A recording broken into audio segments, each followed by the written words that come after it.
Hello' guys যিহেতু মই মা ঘৰত আহিছিলোঁ আৰু মাৰ লগতে এইফালে মই আকৌ গধূলি ওলাই গ'লোঁ অকণমান বজাৰলৈ বুলি। আৰু যাওঁতে আমি যোনখন ৰিক্সাত গ'লোঁ সেই ৰিক্সাখন আকৌ মাইকী মানুহ এজনীয়ে চলাই গৈছে। মানে প্ৰথমবাৰ মই আমাৰ ইয়াত মাইকী মানুহে ৰিক্সা চলোৱা দেখিছোঁ। দেখি মানে মনটো ইমানেই বেয়া লাগিছে আৰু ভালো লাগিছে। বেয়া এইটো কাৰণে লাগিছে যে অভাৱত মানুহে কি কৰিব লগা নহয়, মানে এতিয়া ৰিক্সাখনো চলাবলগীয়া পৰিস্থিতি হৈছে মানুহজনীৰ অভাৱৰ কাৰণে।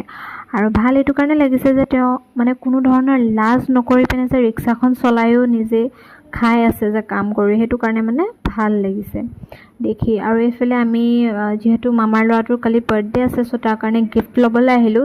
ড্ৰেছ একে ল'লোঁ। আৰু এইফালে যিহেতু সিহঁতো আহিবলগীয়া আছিলে, সিহঁতো আহিলে। ভাল লাগিছে নি?